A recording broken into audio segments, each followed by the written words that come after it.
नमस्कार. आपल्या सगळ्यांचे महाराष्ट्र सोशल न्यूज चॅनलमध्ये हार्दिक स्वागत. चला वळूया तर एका नवीन बातमीकडे. आजची बातमी.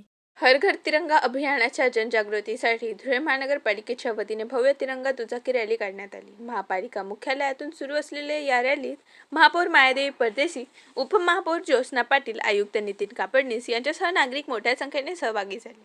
रॅली दरम्यान महापुरुषांच्या स्मारकांना अभिवादन करण्यात आले.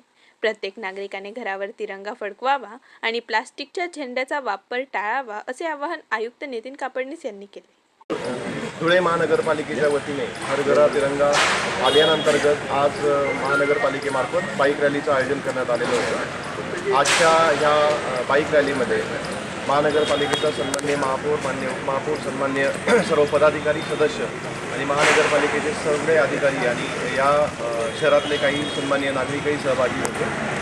हर घर तिरंगा मोहिमेच्या अनुषंगाने मी महानगरपालिका क्षेत्रातील सर्व नागरिकांना विनंती करेल की या कालावधीमध्ये प्रत्येकाने आपल्या घरावर तिरंगा ध्वज फडकवा.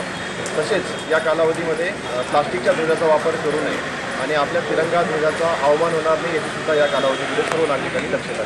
बातमी आवडल्यास चॅनलला लाईक व सबस्क्राईब करा व दररोज अशा नवनवीन बातम्या पाहण्यासाठी चॅनलला फॉलो करा. धन्यवाद.